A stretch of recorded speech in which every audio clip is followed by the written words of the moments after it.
Welcome back to another episode of Rock Boys Football. Lincoln Riley, USC, kicking off spring practice Tuesday. We are finally here. And one of the biggest storylines that I see with this USC program going into spring practice is the opportunity they are going to have on the recruiting trail over the next couple of weeks, where this program has wasted no time getting some of the top players from across the country on campus over the next couple of weeks to watch USC during spring practice. Now, we're going to talk about some names that are on campus today for USC. We're going to talk about some names that are going to be on campus for this first week of spring practice for USC. This is something that stands out to me. I was doing some work on some of the names I wanted to talk about, kind of thinking about how USC is broadly operating on the recruiting trail. It's clear that something has clicked. You bring in Chad Bowden. You completely revamp what this USC front office looks like. We are seeing the dividends get paid on the recruiting trail. What could be another massive asset for USC on the recruiting trail is the elite coaching staff that Lincoln Riley has put together specifically on the defensive side of the football. I mean, 2 years ago, we were talking about a USC coaching staff on defense that, heck, was probably the worst in the country.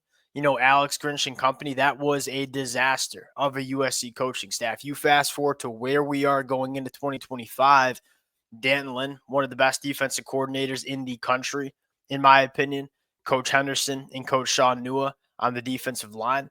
You bring in Rob Ryan to coach the linebackers, Doug Belk in the secondary, who I think is probably the most underrated coach on this football staff.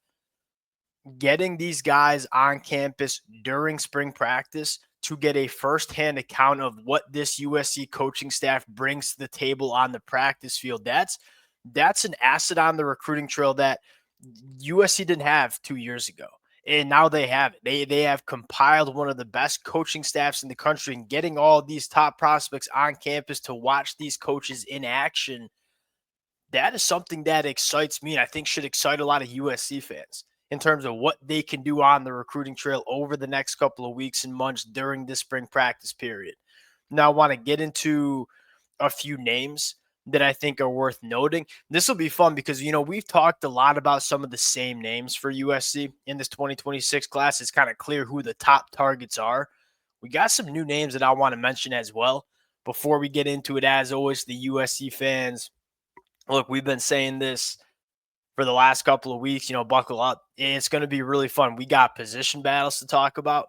We got new faces to talk about in spring practice. We got a lot of momentum on the recruiting trail.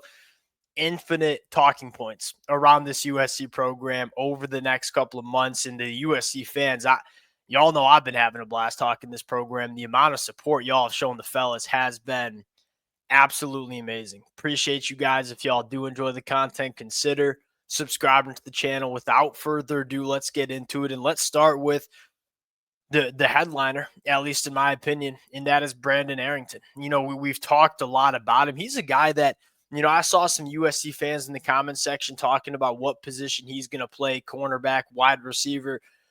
I think right now he's a better cornerback, and I think that might be the position with the highest ceiling for him. I don't care where he plays. He's gonna be good whether he plays cornerback or wide receiver. You're talking 6'2", 180 plus, 10-4 in the 100-meter dash, probably one of, if not the fastest players in the 2026 class. Now, this is, to me, the benefit of going after California kids, where you go back to where we were 12 months ago and what USC was doing on the recruiting trail, going after Justice Terry, Elijah Griffin, Isaiah Gibson, all guys from the state of Georgia. And look, we've said this a lot. It's not like USC should not be going after those kind of guys. But what makes it a lot easier is when you're going after the California kids where, hey, it's a quick trip down the road to come be a part of this USC spring practice, to get on campus, to get comfortable with the facilities and the players and coaches, where you want to fly Isaiah Gibson or Justice Terry, and they got to take a red eye across the country, recruiting kids locally. And we all know California is loaded, especially in the 2026 class.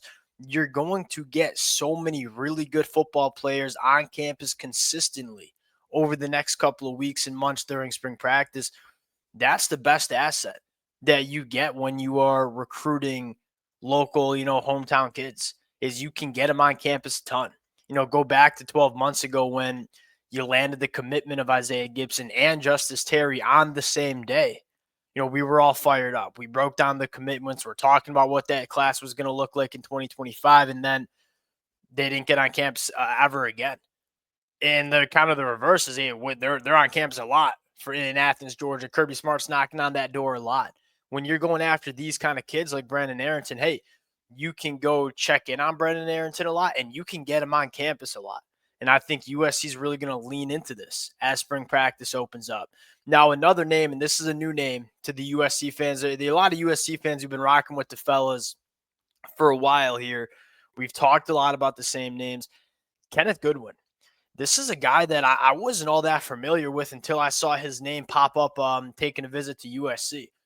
I think the first thing that stands out is you take a look at the offer list. I mean, Georgia's going after him. Alabama's going after him. Look, when Georgia's going after off-ball linebackers in the state of California, they're probably pretty damn good football players because they got a lot of linebackers to choose from in that southeastern region.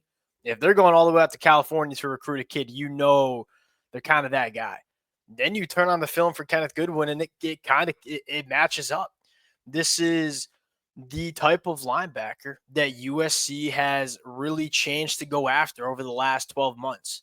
And this has been a talking point we've had. Dan Lynn wants to get more athletic at linebacker. We use the example of guys like Easton Mascarenas and Mason Cobb who were just kind of short and slow. And in this modern era of college football where so many offenses are trying to get speed in space and force defenses to run, chase, and tackle, you need athleticism. You need speed at the linebacker position. Kenneth Goodwin has a ton of that. He's a really fast kid, clocked a 4.68 and a 40-yard dash at one of those national combines, and that matches up. That ain't a Fugazi number. When you turn on the film, this kid flies around the football field, 75-inch wingspan. He's long. He can deal with some of those jumbo pass catchers in the slot, carry tight ends up the seam. And he's long. He's really fast. He's got to develop the frame a little bit, 6'1", 205, but 6'1", 75-inch wing. He's got plenty of frame to put on weight and get up to around 230 pounds. This is a guy that can come off the edge as a pass rusher. That might be the most intriguing asset you have for Kenneth Goodwin. I love the range and the speed that this kid has. We know Dan Lynn wants to get creative with these linebackers. We saw him start to do that with a guy like Eric Gentry before the injury. Kenneth Goodwin's one of those guys that you can ask to do a lot of different things, and he can do a lot of different things because of those God-given traits he has athletically.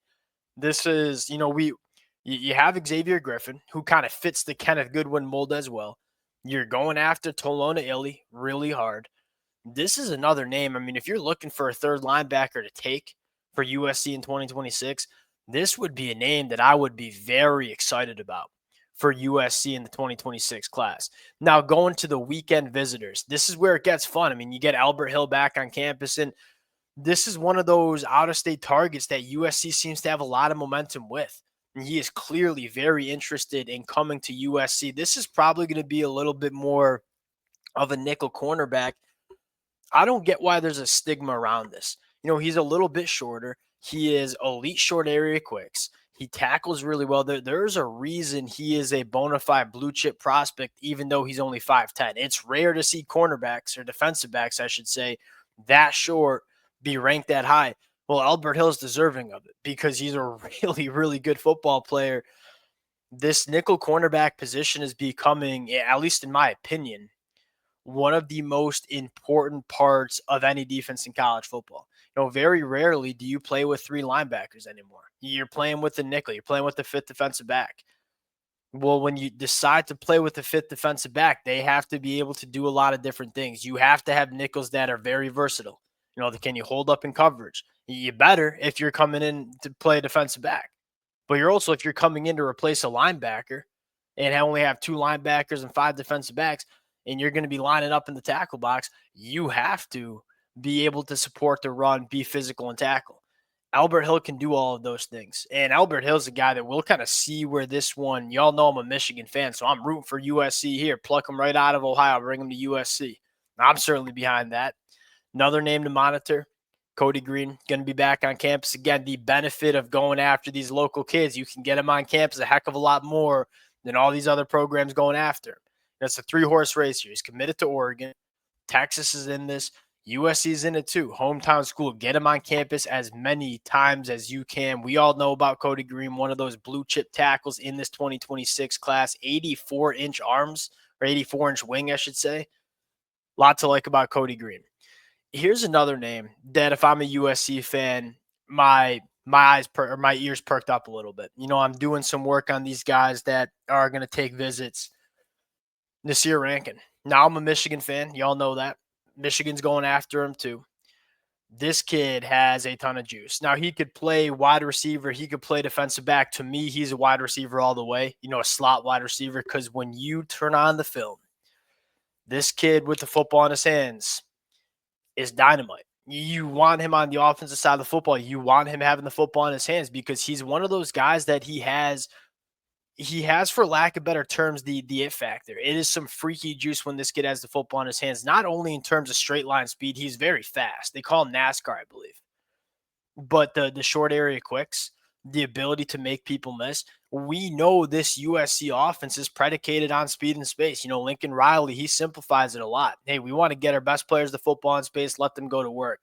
Nasir Rankin's one of those guys that get him the football in space, he'll figure out the rest. I think this is a really intriguing name for USC fans to follow as well.